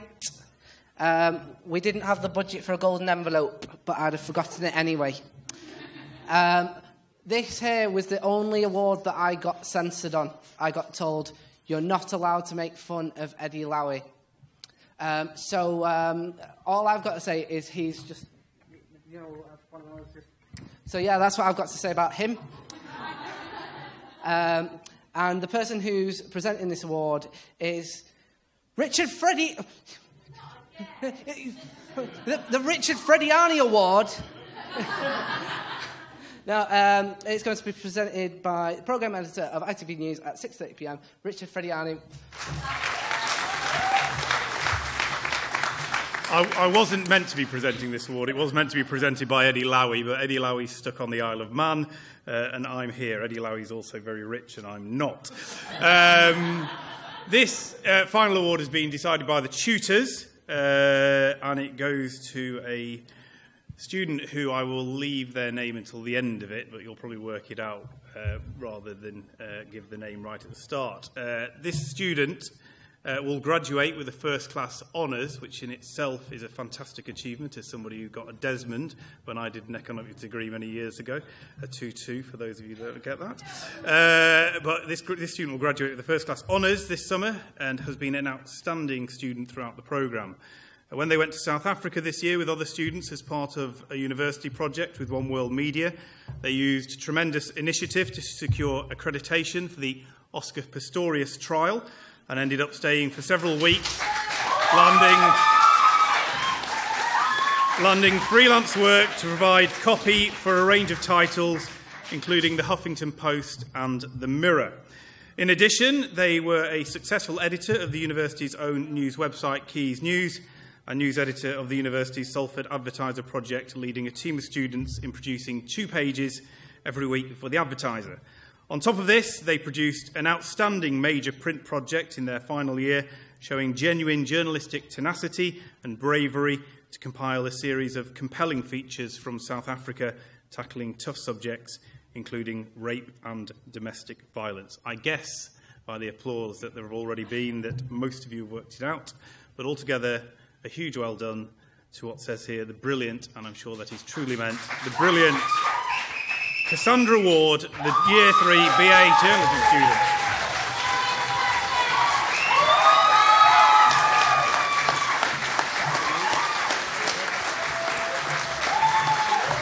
Thank you.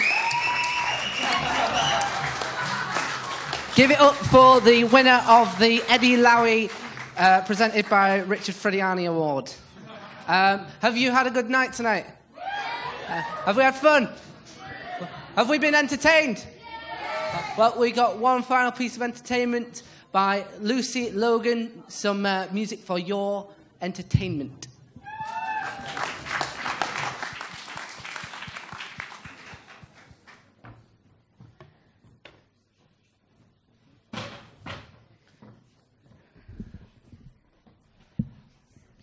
Actually, at the rehearsal, I was asked if I wanted that chair, but considering the attire I'm in, I figured that by the time I got on the chair, the football would be over, and that would make me an extremely unpopular person in this room tonight, so I'm going to keep the talking to a minimum. So I'm going to sing 2 songs tonight. The first one is a cover, so you'll hopefully know the 2 songs, but I've put my own little twist on them, so...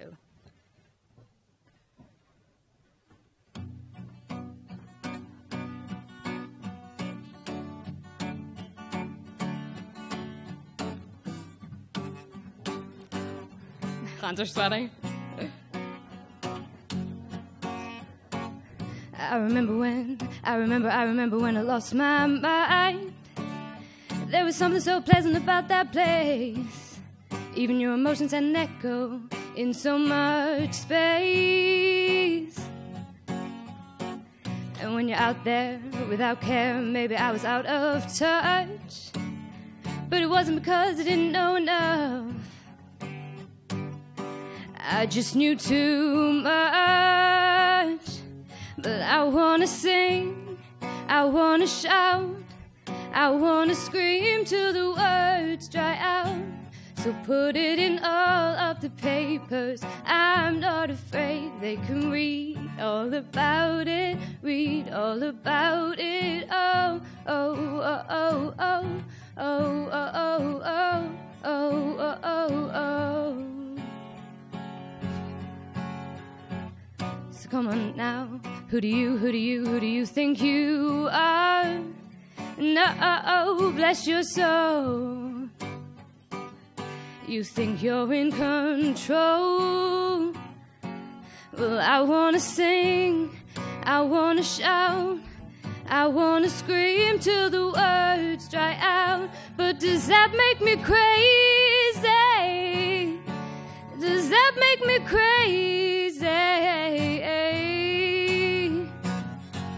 Well, I wanna sing, I wanna shout, I wanna scream till the words dry out.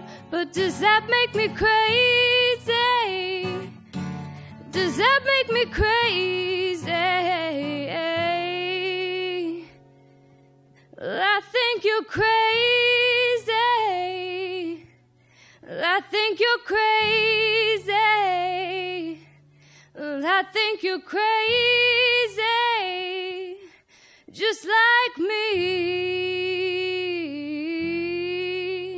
just like me.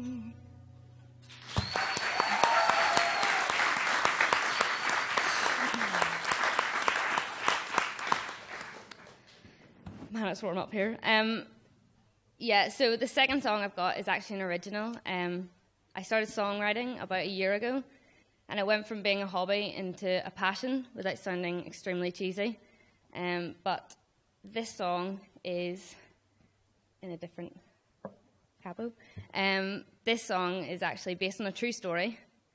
It's called Unlikely Friend. And again, I'm not going to babble on, so I'll just let the lyrics explain themselves.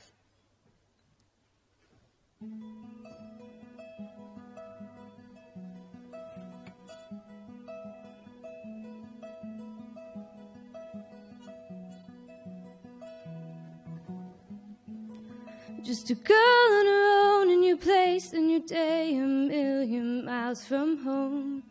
Everybody walks around her, only air seems to surround her. Why is she all alone?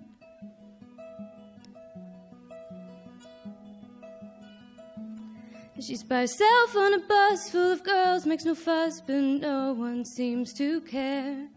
Nobody sits beside her, makes conversation or invites her. They don't seem to be aware.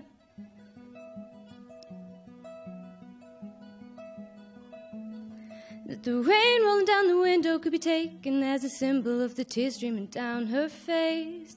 While the rest are in focus, she hasn't gone unnoticed. I've been watching her all the way.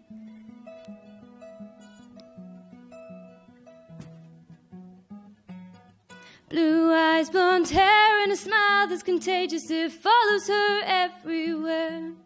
Once a girl I didn't know on a bus all alone, until the day that I said hello. Until the day that I said hello.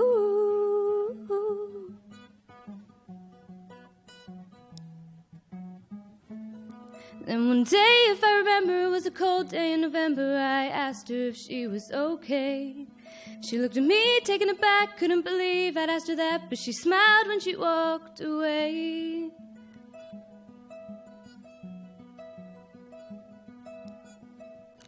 Now 2 years have passed along and our friendship's getting strong, 'cause she's the best friend I ever had. Just to think I might not know her that day I hadn't shown her not everything is bad.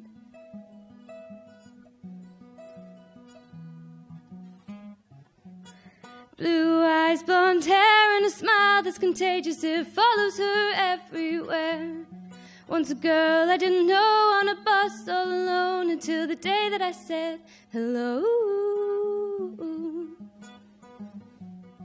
Until the day that I said hello. Until the day that I said hello. Thank you.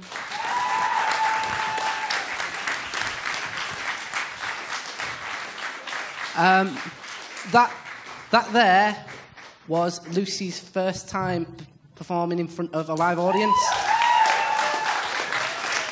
Yeah, she came all the way from Ireland to do that, so, you know, that takes a lot of guts. I'm just going to wrap this up. Thank everyone for coming down. You guys really made this. This in front of no one would have been awkward. Thank all the tech guys, the committee. I mean, I've been an all right host, but, you know... all the people who submitted, all the people who were nominated, all the people who won. Could we get one final round of applause for all the people I just mentioned? I think you can hang about. Is the bar still open? The bar still open for drinks and chatting and going, oh, he just could not remember any envelopes. That was a low point. But now, have a good rest of your night, guys. You've been awesome. See you soon.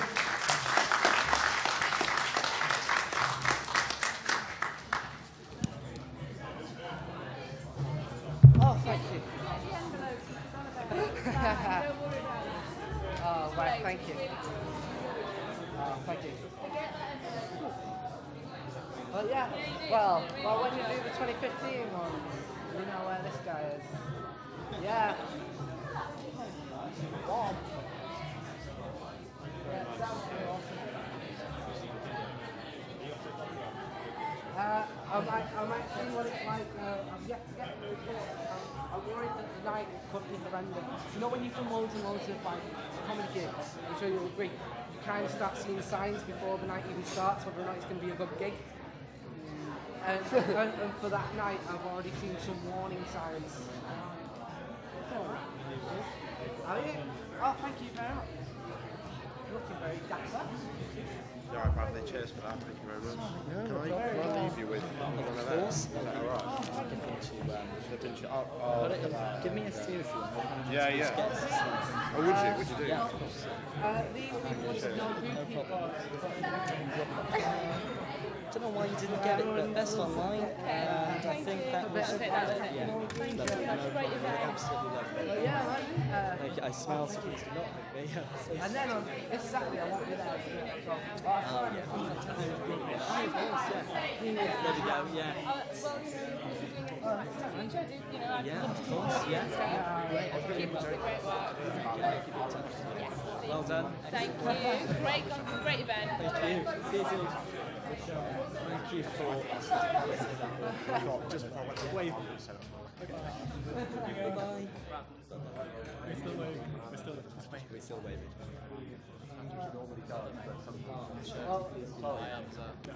Well, maybe they were thinking it might have been your real guitar. Yeah, it's maybe. So therefore it wasn't. Right, should we adjourn somewhere where they're not? Yeah, I personally really liked it. I think they should have got take from after the headlines. That's when you really started to kind of get into the flow of it. Yeah. But yeah, no, I really enjoyed it. I got a good